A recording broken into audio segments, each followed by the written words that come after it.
En primer lugar, empiezo con la misma pregunta que comenzó el expositor anterior, que es ¿qué es lo económico? Y nos dijo, lo económico es el problema de la asignación de recursos escasos, ¿no? Esa es la definición predominante, es la definición que está en los manuales de economía, y es una definición que puede ser útil porque dice, digo que hay un problema económico cuando tengo que decidir cómo uso recursos escasos para fines que requieren más recursos que los que tengo. ¿Cómo resuelvo ese problema? Bueno, economizar es gastar menos, es ahorrar, pues usar de manera de tener el máximo resultado con respecto a lo que tengo. Entonces la idea de economizar es cómo asigno los recursos de manera de maximizar los resultados, o cómo obtengo un resultado minimizando los costos o los recursos que tengo que usar. Esa es la definición de manual de lo que es el problema económico, y que lleva ya más de un siglo, ¿no es cierto?, está muy instalado.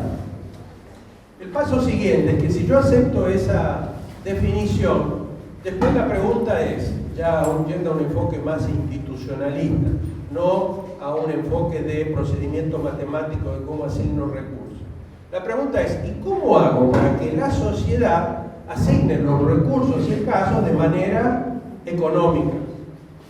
Porque son millones de personas los que están tomando decisiones todo el tiempo. ¿Cómo hago para que así yo tenga el concepto correcto de lo que es lo eficiente, lo económico, lo que es maximizar, la sociedad en su conjunto lo haga? Entonces ahí viene el problema, que es este: ¿cómo se institucionalizan las prácticas económicas de todos los agentes de una sociedad de manera de que en su conjunto sea económico, sea eficiente su accionar?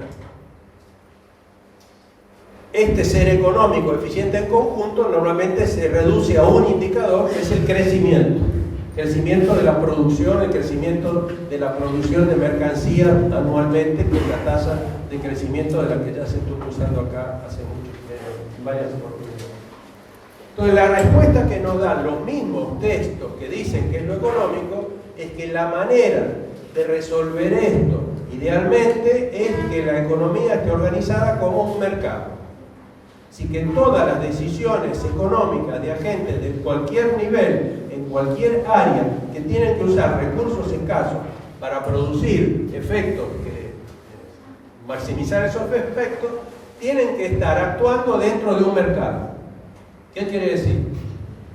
Todas estas cosas quiere decir que tienen que actuar egoístamente, utilitariamente, no preocuparse por el otro. Además decía, si yo me empiezo a preocupar por el carnicero de la esquina, no hay mercado que funcione.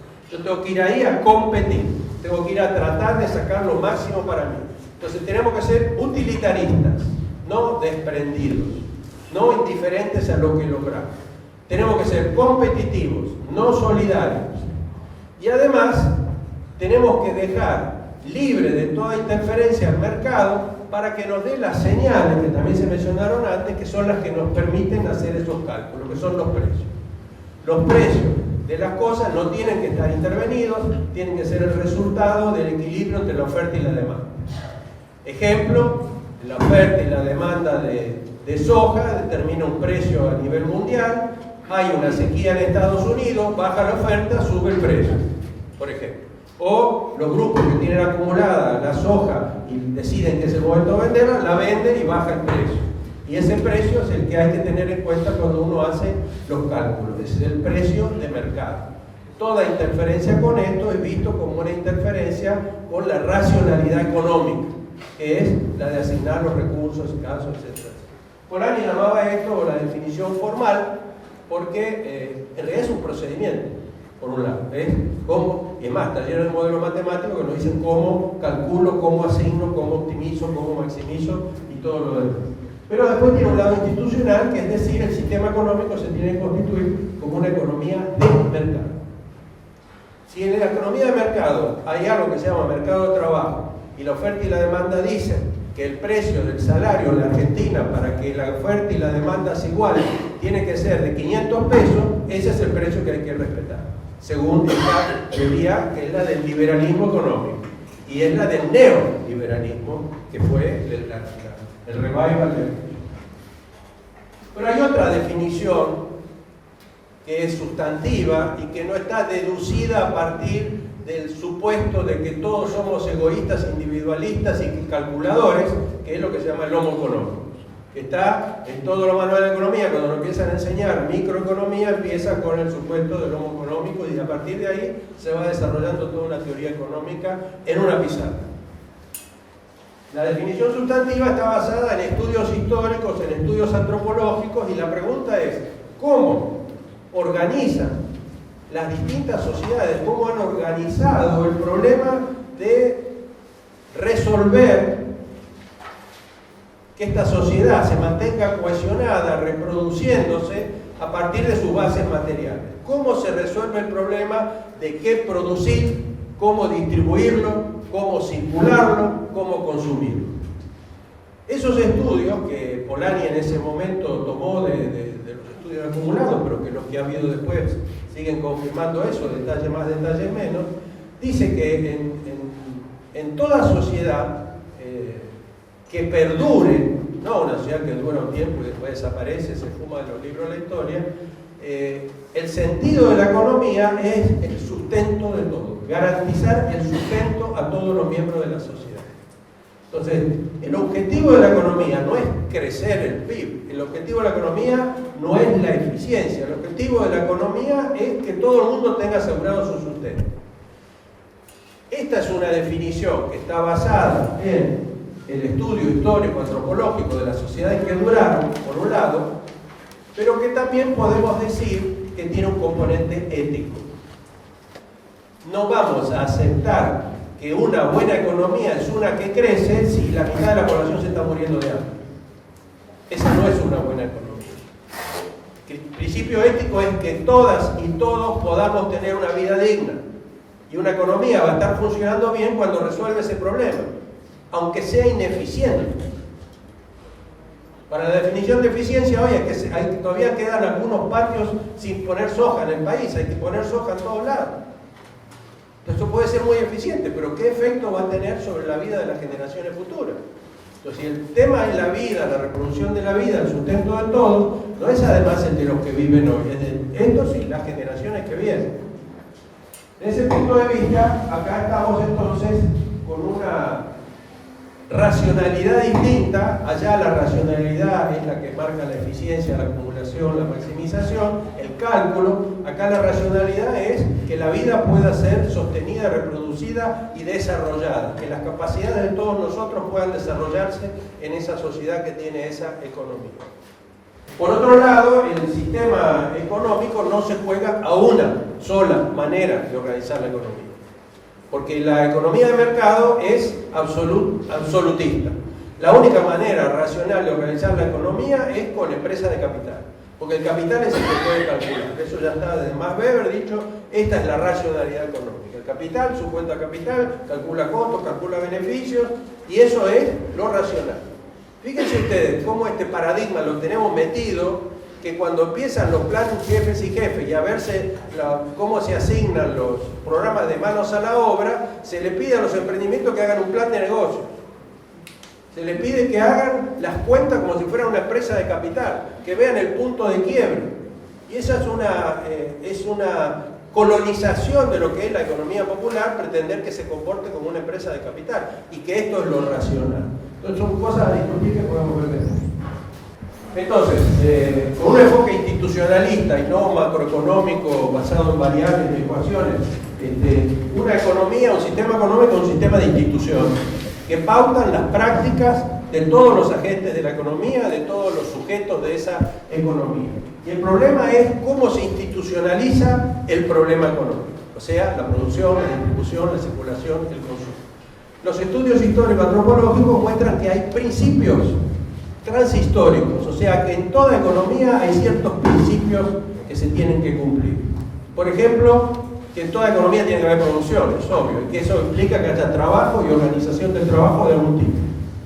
Que en toda economía hay no solo distribución, sino redistribución.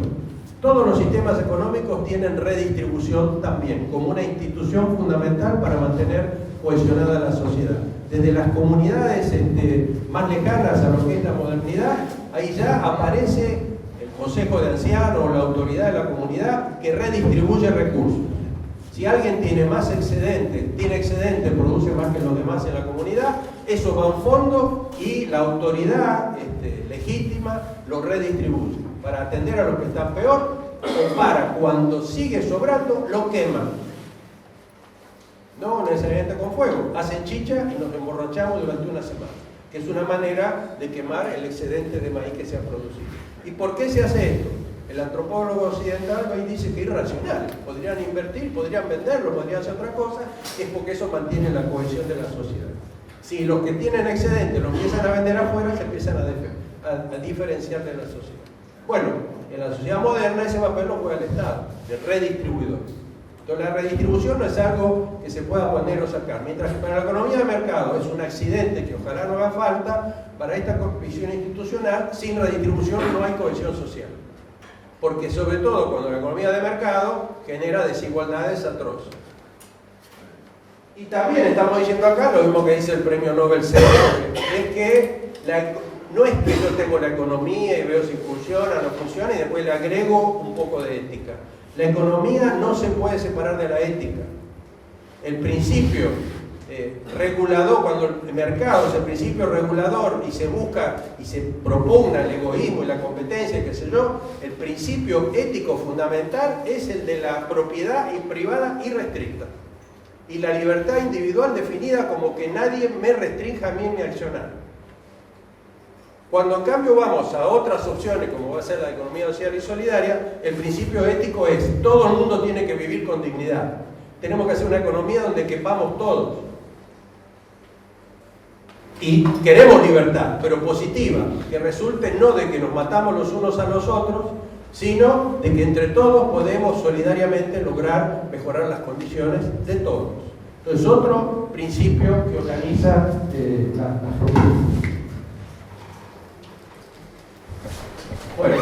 Bueno, otra cosa que sale claro de Polanyi, que es importante, bueno, acá, tanto con compañeros socialistas, esto no tendría ni que afirmarlo, es que la economía es una construcción social, no es la naturaleza. Esto es una construcción histórica.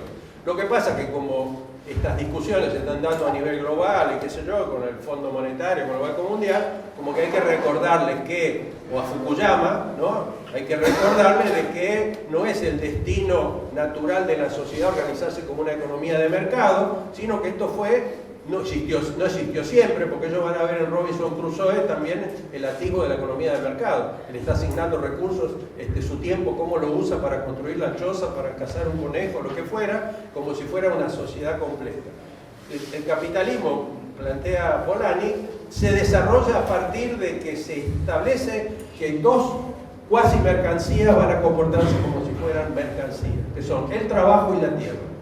Por eso la separación de los campesinos de la tierra, que puso la tierra a disposición de la burguesía capitalista para que pudiera comprarla y venderla, y puso a los trabajadores en condición de no tener otra opción que vender la fuerza de trabajo. Hasta que eso no se logró, ¿y eso cómo se logró? Con violencia. Fue con violencia. Y eso Marx lo llamó acumulación originaria o acumulación primitiva. Lo que en algún momento me gustaría decir, si tenemos tiempo, que esa acumulación primitiva por la violencia no solo no se acabó, no solo no fue al comienzo, sino que nos acompaña toda la historia. Y hoy nos está pasando. Hoy cada vez que se avanza sobre los territorios indígenas se está haciendo acumulación primitiva. Se está captando recursos no porque los compro en el mercado, sino porque voy con la violencia. Hoy las guerras en Irak, en Afganistán, eso es acumulación primitivísima, con la guerra, con genocidio. Entonces la historia no ha terminado, pero si queremos otra economía hay que construirla. No va a pasar. No hay ninguna predicción de que vamos a hacer una economía mejor una vez que pasemos un régimen. Estos principios que mencionamos, lo voy a pasar rápido porque para después llegar más cercano a la Argentina. Los principios éticos, como le dije, puede haber uno que es la reproducción del desarrollo de la vida y otro la reproducción del capital privado.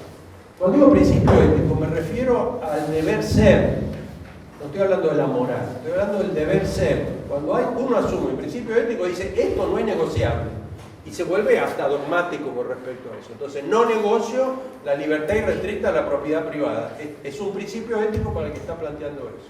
O no negocio el conteo de vidas. A ver, vamos a calcular. Si voy por acá con el modelo económico, solo mueren el 3%, entonces me prefiero... No acepto ninguna muerte. Eso es un principio ético.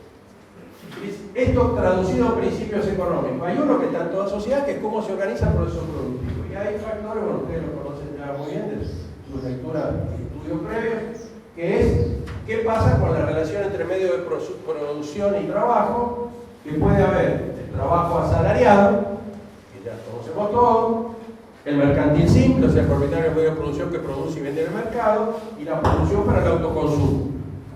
Este es un punto no menor que voy a avanzar después.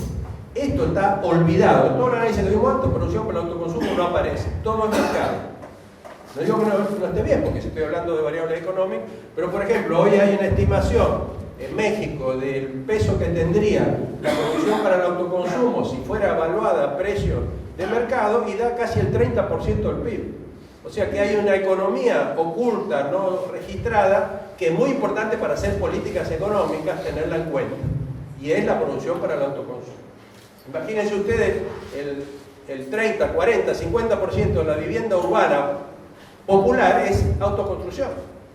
No es producción de mercancía, no está comprada, la gente no va y compra una vivienda del mercado, se la autoconstruye, crea su propio hábitat. Bueno, hay muchos más ejemplos por supuesto. El otro principio es cómo cooperan los trabajadores, porque siempre tienen que cooperar. Entonces, bueno, puede ser una cooperación, y esto para el socialismo es fundamental, una asociación libre, decidimos formar una cooperativa, decidimos asociarnos para comprar, decidimos crear una mutual, es a partir de individuos libres que se piensan estas cosas. Me parece que no se piensa a partir de comunidades preexistentes, que es una dimensión que creo que hay que incorporar, como les decía hoy a la mañana, pero es autónoma la decisión de cooperar. Y hay una cooperación heterónoma, cuando el empresario le dice usted hace esta cosa, usted hace esa, le pasa el producto allá y hace cooperar a los obreros, pero no con conciencia, no con definición, no con posibilidad de tomar decisiones autónomas. Y luego, hoy, importantísimo, la relación entre los trabajadores, el trabajo y la naturaleza. En todos los análisis tipo Plan Fénix, etc., estas cosas no aparecen. Después aparece en algún lado el problema ecológico, pero parece que no es un problema de la economía. Pero la economía transhistóricamente es el metabolismo que hace el trabajo humano de la naturaleza para reproducir la vida. Eso es, y vamos a ver, desde que tenemos noción de qué pasó con el ser humano, esta es la cosa. Uno dice, bueno, pero eso es filosofía. Es filosofía, pero no hay que olvidárselo porque es parte de la realidad. Cuando se rompe el círculo de ese metabolismo, se acaba la especie. Y lo que hoy el Foro Social Mundial nos dice, y tantas personas nos dicen, y tantos estudios, es que ojo que estamos al borde de una situación donde está en riesgo la vida en el planeta. No es chiste esto del calentamiento de la Tierra, no es chiste que dentro de 10 años las guerras pueden ser por agua, o sea, no es una observación graciosa de él que se... Eso tiene que ver con la economía. Para empezar, tiene que ver con qué recursos que tenés para asignar alguna vez. Y aquí hay, y esto también me parece relevante porque hoy es una discusión, por ejemplo, en Ecuador, en Bolivia, y ojalá lo fuera en la Argentina, que es la posibilidad de tener un intercambio de energía equilibrado o caer en el extractivismo, que es lo que es propio de la modernidad. La modernidad dice el hombre es superior a la naturaleza, nosotros podemos conocerla, podemos transformarla, podemos dominarla. Es una cosa, la cambiamos, la ponemos, la sacamos.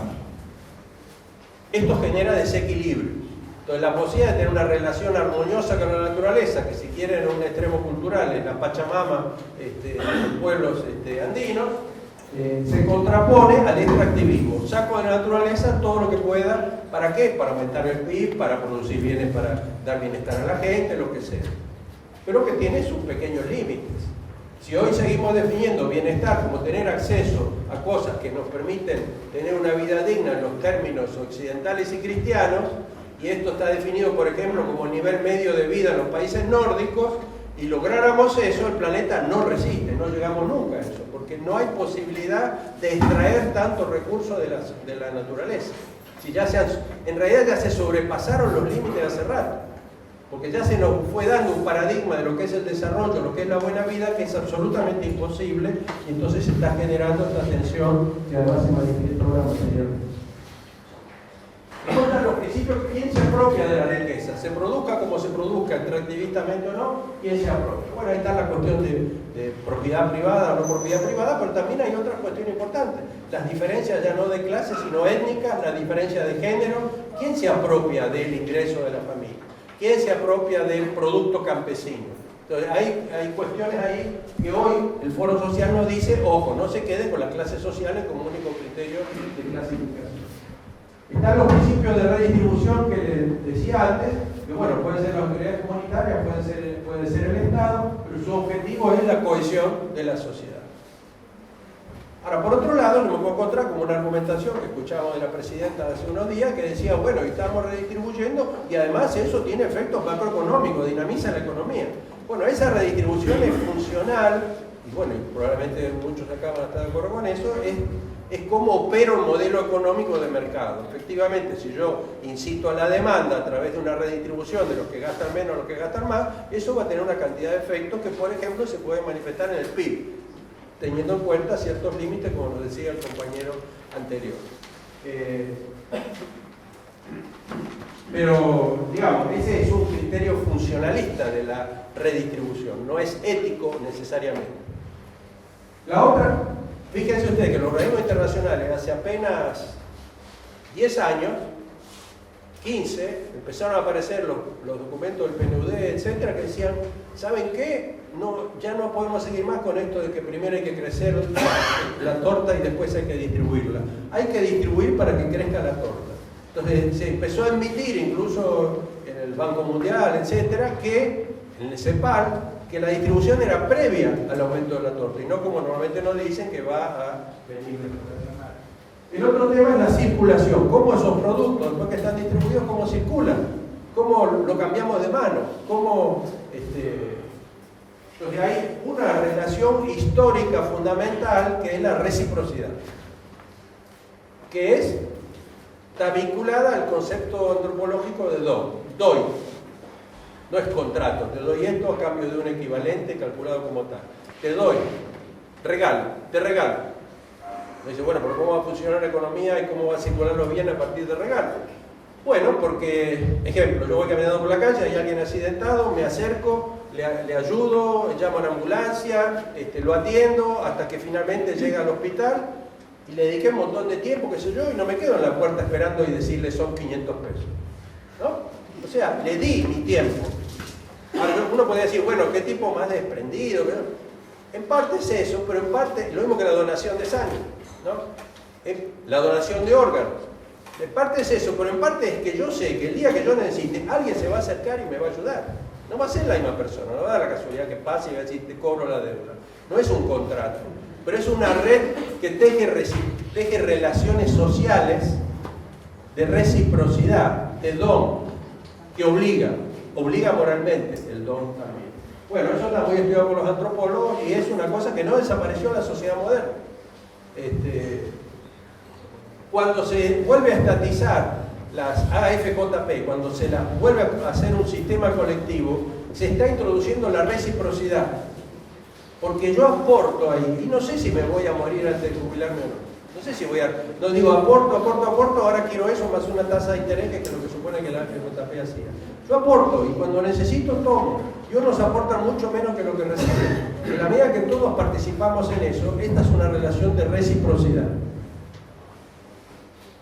Claro que está siendo obligada por el Estado, porque culturalmente estamos apuntando a otra cosa.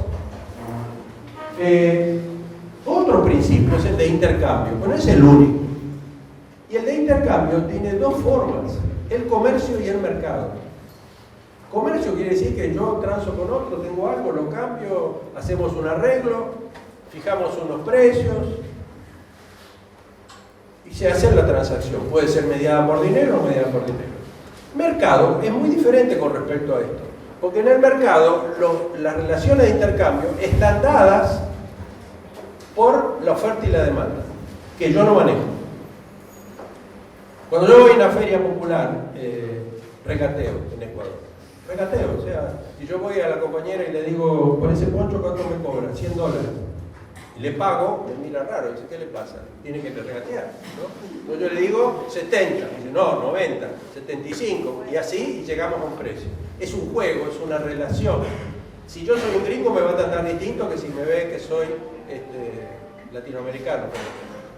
Pero si voy al supermercado, ¿alguna vez ustedes negociaron con la cajera el precio de las cosas que están comprando? Los precios están absolutamente determinados. Uno no sabe de dónde salieron, pero sabe que ahí la regla del juego es que los precios están dados. Y no fue ella que me lo fijó los precios, ¿no es cierto? Entonces, el mercado es esta cosa de la que estamos hablando y que tiene que ver con la economía de mercado, que es una manera de institucionalizar las relaciones de intercambio de modo que nadie aparece como responsable. Esos son los precios. Yo soy empresario, te contrato a 500 pesos, mirá, ese es el precio del mercado, o sea, yo no. Es decir, está fijado, no es una decisión.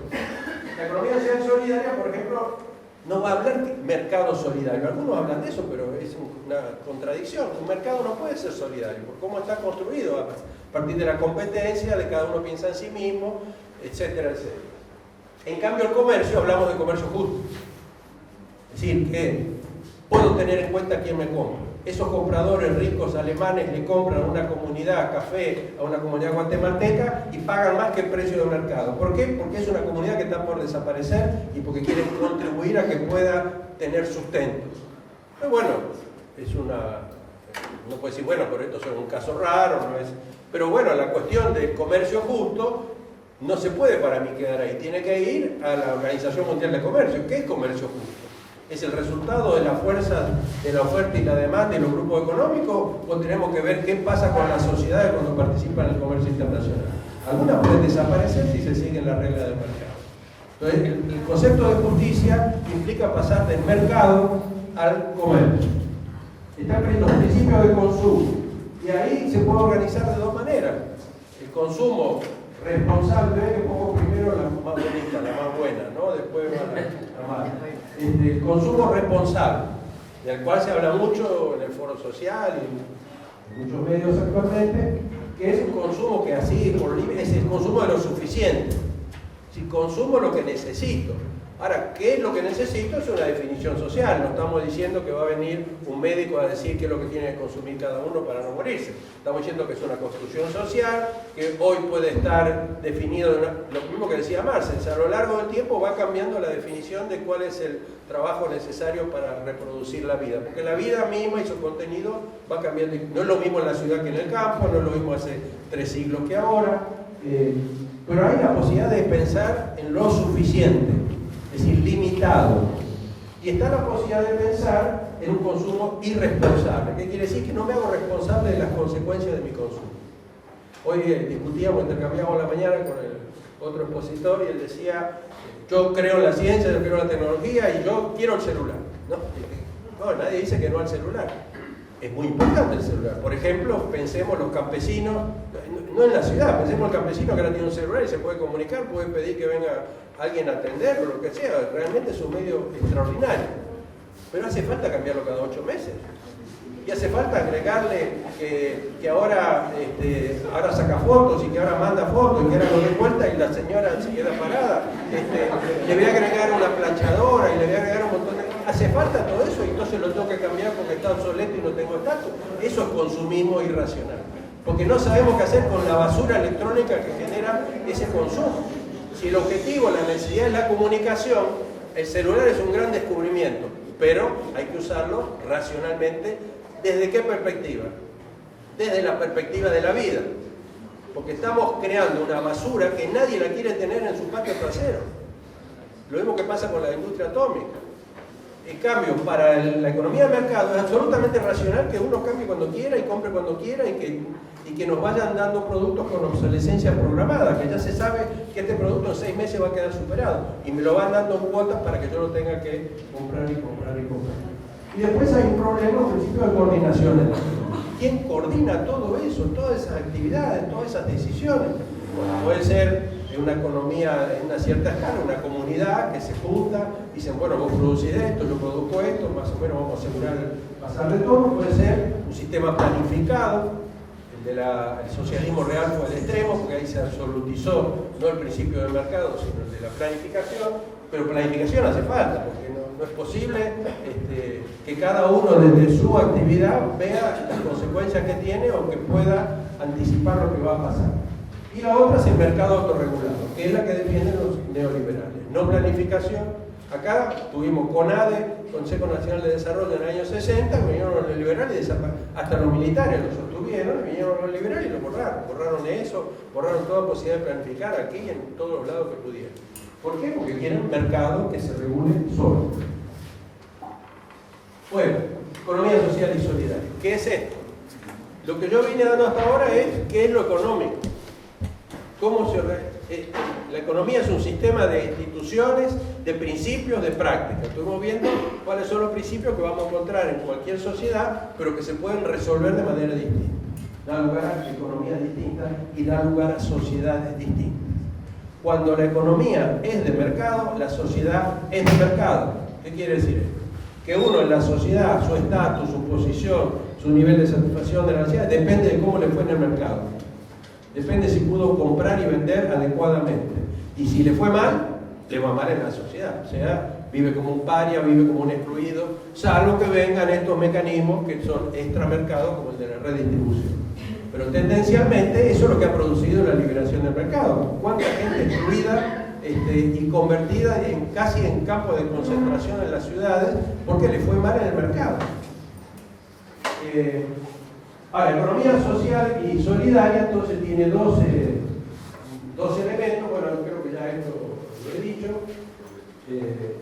A ver, hay dos posibilidades de entender economía social y solidaria. Una es decir que es el sistema económico, social y solidario. El único lugar donde esto se dice así con todas las palabras en términos políticos de América Latina es en Ecuador, donde la Constitución dice el sistema económico es social y solidario. ¿Qué quiere decir? Los constituyentes, palabra más, palabra menos, debe ser social y solidario. Después, en general, lo que se habla cuando se dice economía social y solidaria se hace referencia a un tipo de prácticas económicas, a una manera de organizar la economía, a una manera de promover formas económicas. Y entonces, si yo estoy haciendo, por ejemplo, el gobierno nacional tiene en el Ministerio de Desarrollo Social una dirección, viceministerio de Economía Social, y tiene determinadas prácticas como gobierno. Y acá en la provincia de Santa Fe creo que también hay es secretaría ahora, su secretaría, y tiene determinadas prácticas que las autodenomina de economía social o economía solidaria, a veces se discute uno por el otro. Entonces, ¿o me refiero a las prácticas o me refiero al sistema? Normalmente vamos a empezar refiriéndonos a las prácticas. Ahora, en todo caso, en ese esquema que yo había hecho de principios éticos, económicos, instituciones y prácticas, las prácticas de la economía social y solidaria no son todas una, no son monolíticas, son contradictorias, hay proyectos distintos, hay interpretaciones distintas, hay sentidos distintos que tienen. Entonces, es un campo real, por lo tanto conflictivo y contradictorio. No estoy acá yo presentando, miren, hay este bloque de la sociedad que está trabajando de esta manera. Hay una diversidad de prácticas y por eso es importante reconocerlas y pensarlas conceptualmente. ¿Ahora dónde se sitúan estas prácticas? En una economía mixta, donde hay una economía pública, una economía empresarial privada y una economía popular. Quiero destacar esto, y por eso les hago perder tiempo con este gráfico, para que se vea que la economía, hay tres formas de organizar lo económico. Una es la propia del Estado, que las entidades jurídico-administrativas, el presupuesto, las empresas públicas, etc. Una es la empresarial, que son las empresas de capital, que buscan acumular, su sentido es acumular y acumular y acumular, no solo ni principalmente porque sean codiciosos los dueños de la empresa, sino porque el sistema los impulsa a eso, sino los desplaza del mercado. ¿Cómo se mueven los recursos públicos? Bueno, en el mejor de los casos por el bien común, no tan bueno por la gobernabilidad para evitar que haya caos, y tal vez un poco menos bueno por la acumulación de poder político partidario. O sea, por ejemplo, cómo se usan los recursos a medida que me voy acercando a las elecciones. O sea, parece que el sistema de asignación óptimo de recursos cambia con las elecciones, pero tiene una intención obviamente de... Nuevamente, es un sistema, ¿no? No estamos hablando de una persona que hace... Y hay un sector de economía popular, que su unidad no son empresas, no son los microemprendimientos, no es el sector informal, son las unidades domésticas. Si quieren, para ponerlo fácil, las familias. Ahí es donde se reproduce en lo cotidiano la vida de la gente. Ahí hay una economía ignorada, porque no se lo considera economía, porque no se lo considera parte de lo público, se lo considera parte de lo privado. Ahí está la economía donde, digo yo, se está produciendo la vivienda, 50% de la vivienda. Ahí se lava, se cose, se plancha, y bueno, pero eso... A ver, en mi casa yo cocino, yo vivo solo, me visitan de vez en cuando, pero vivo solo, ¿cierto? Entonces, yo cocino. Eso no, el censo nunca viene y me toca el timbre y dice, ¿usted está cocinando? No. En cambio, si yo pongo un restaurante, el censo viene y me considera actividad económica. ¿Cómo es? Yo plancho, no es actividad económica. Yo pongo una lavandería, es actividad económica. Yo construyo mi vivienda, no es actividad económica. Tengo una empresa que construye vivienda, es actividad económica. Algo está mal. Y está mal porque hace 1 siglo y medio los economistas que tenían que decidir cómo se medía la riqueza dijeron es muy complicado medir esto. Vamos a medir solo lo que pasa por el mercado, lo que se compra y se vende. Tan sencillo como eso, la razón por la cual medimos todo eso. El problema es que nos olvidamos de que hay una parte de la economía que es muy importante, sin la cual no funciona ningún sistema económico que conozcamos hasta ahora. Y el capitalista, por supuesto que no. Imagínense este sistema sin producción doméstica, sin lo que pasa en el hogar desde el punto de vista económico. No funciona, simplemente. Entonces, estas familias tienen estrategias múltiples. Una es la producción para el autoconsumo, la otra es vender la fuerza de trabajo al sector empresarial o al sector público, pero acá se reproducen los trabajadores.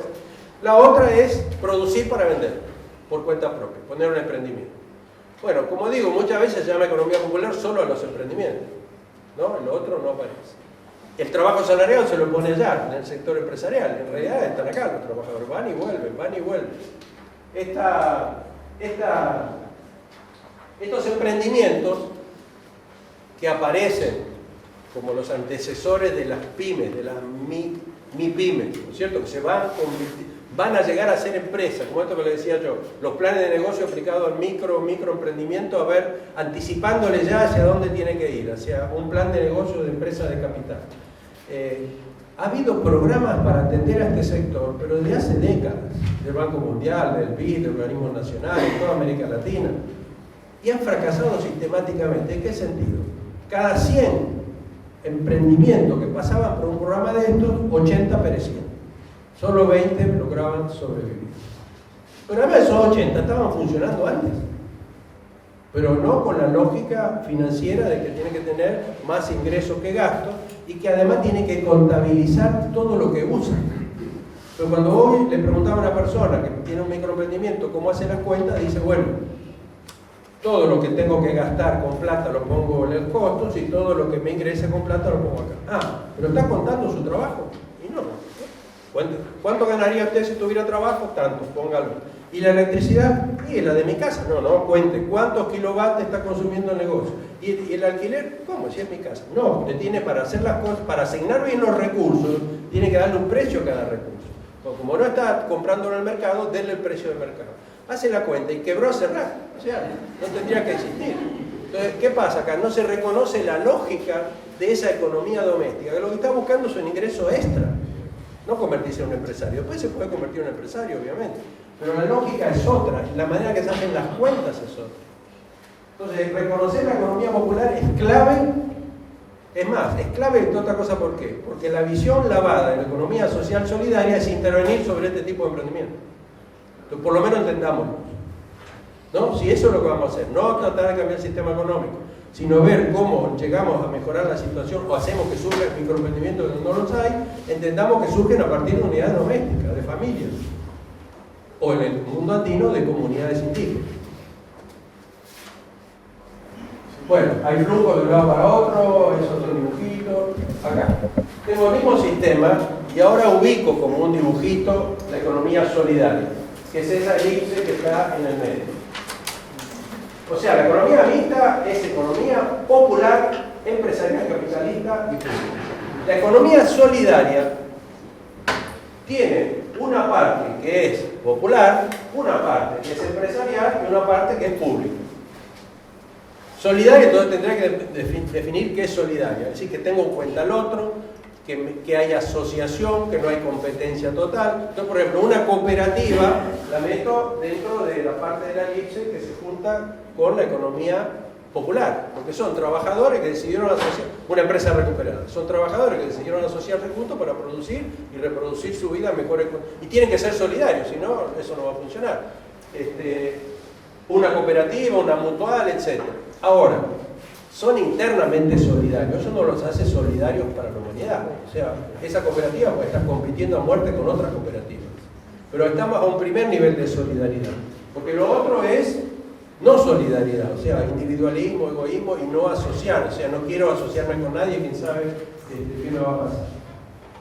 Hay esto que se llama responsabilidad social empresaria, que es un componente de solidaridad, que puede ser impuesto por las cuestiones del estatus de las empresas, pero que tiene una característica y es que es unilateral, o sea, se da a cambio de nada, o sea, es una dádiva, pero no como relaciones de reciprocidad, o sea, es beneficencia, ¿no? Entonces, una gran empresa que tiene un plan de vivienda en el barrio o que fomenta, tiene 2 escuelas, pero lo hace en función del objetivo de acumular y además la gente no le puede devolver, o sea, no es como las redes de reciprocidad que yo decía.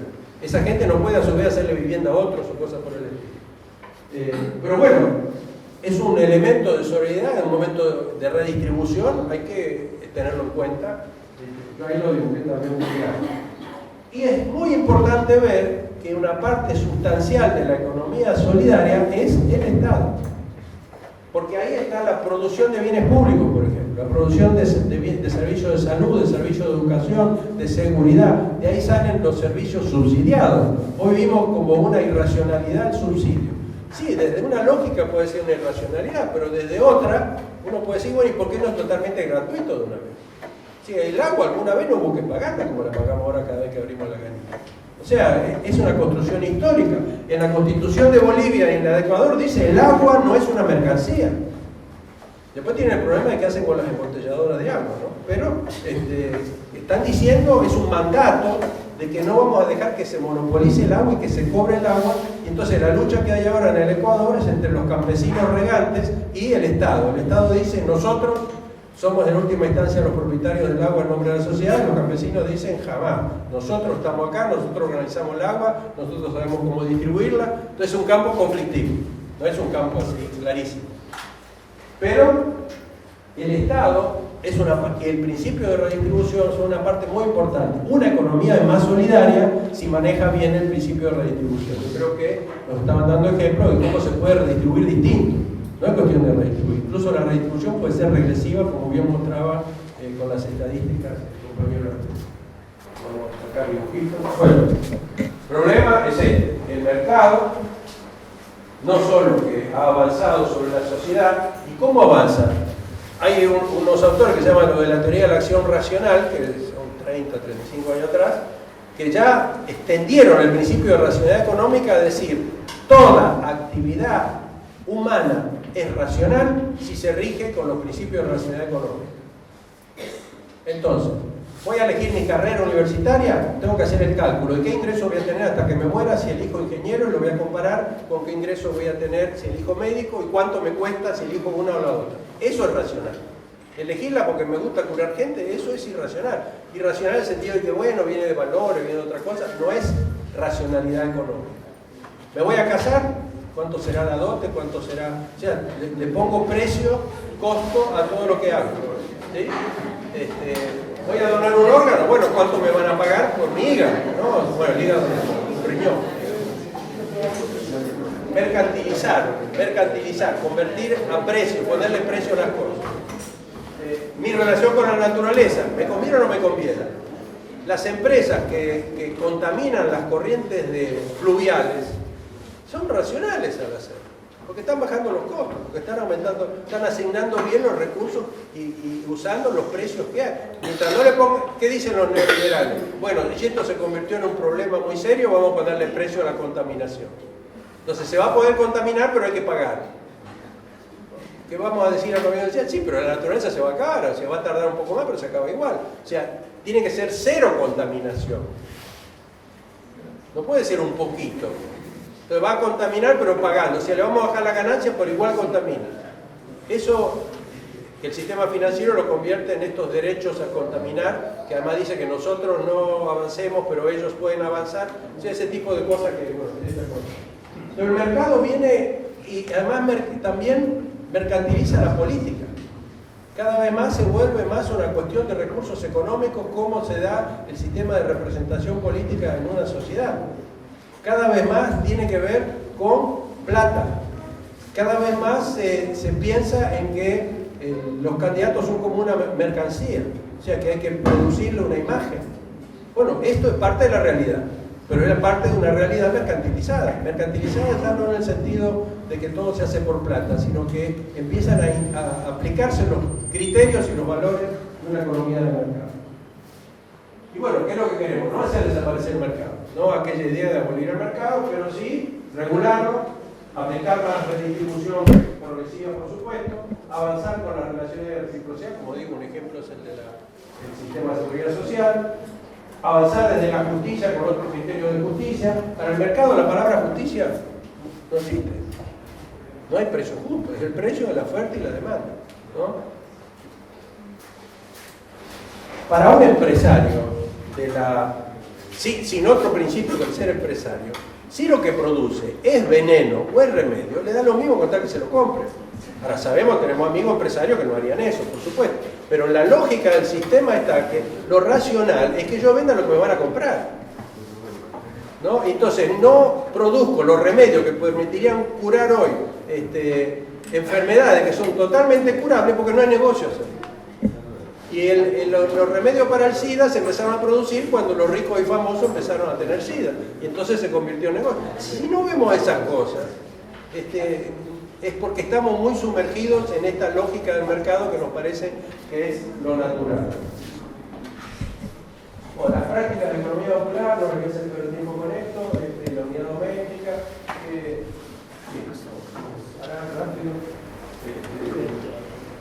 A ver, ejemplos de economía popular solidaria. ¿Ustedes ven de allá atrás? ¿Ven? ¿Ven atrás?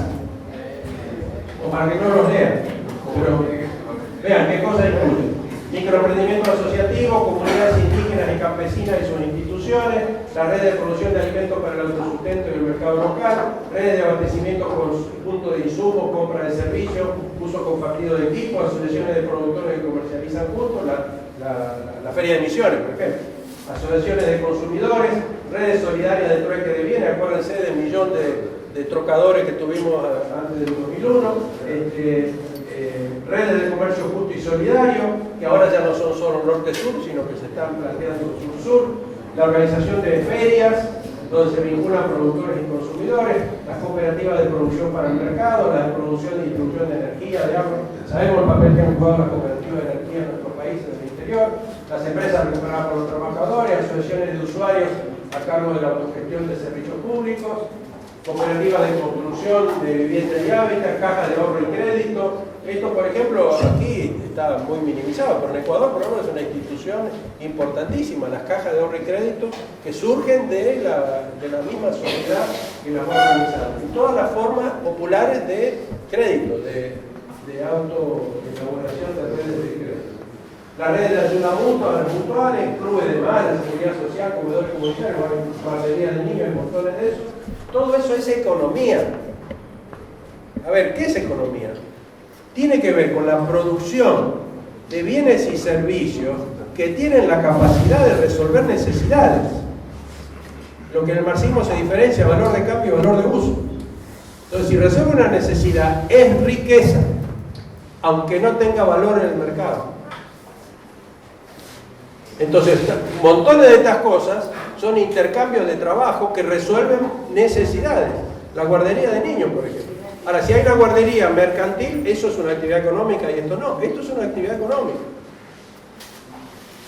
Que son el tipo de cosas que hay que impulsar. Porque hay una visión modernista que dice, no, tenemos que mercantilizar todo, institucionalizar todo, liberar a la mujer de todo esto. Sí, liberar a la mujer, pero porque lo haga el hombre, no para que no lo haga nadie. ¿No es cierto? O sea, que todos seamos solidarios en el cuidado de nuestros niños, por ejemplo. No digamos nuestros ancianos que no nos van a tocar, y eso es muy grave, ¿no? ¿Quién nos va a olvidar? Las huertas comunales, bueno, Bueno, hay la economía pública también, todo esto que hablamos de la distribución, la producción de bienes públicos. Fíjense, cuando se da la economía social solidaria, un emprendimiento, para que pueda sostenerse en el mercado, imagínense ustedes la diferencia que hace que tenga cubiertos los servicios de salud por el sector público o que tenga que ir a pagar a una enfermera cada vez que necesita algo. O sea, le cambia la ecuación económica, por eso no aparece en el cuadrito que hacía el señor que les dije antes. O si tienen educación gratuita, o si tiene un acceso a servicios públicos subsidiados. Esto hace que en su participación en el mercado pueda sostenerse mejor. Entonces, una política que quiere generar trabajo autogestionado, que quiere que la gente pueda producir y que le agrega la dimensión del mercado, no puede ser una que está en un lugar del ministerio no sé cuál, y después en otro está salud, en otro está educación, en otro está infraestructura, en otro está seguridad. Estos emprendimientos muchas veces no resistan porque los asaltan 3 veces en un mes y ya no pueden seguir más. Entonces, es un factor económico la seguridad, en ese sentido limitado de la seguridad. Entonces, la política tiene que ser integral para esta concepción de que hay que desarrollar ese sector de economía. Bueno, acá les pongo un ejemplo de la Constitución ecuatoriana que expresamente dice que hay esa forma, la privada, la estatal, la popular y solidaria, y define como popular y solidaria las cooperativas, las asociaciones, la producción comunitaria, está reconocida como una forma económica, está reconocida la producción familiar, está reconocida la producción doméstica, una es el emprendimiento familiar y la producción doméstica. Y entonces eso da base para los derechos de la mujer que se dedicó a ser ama de casa, como se le dice. Tiene derecho a la jubilación, tiene derecho a un ingreso, porque está trabajando y produciendo, está produciendo riqueza. Lo que pasa es que no la contabiliza el sistema. No es como un giro.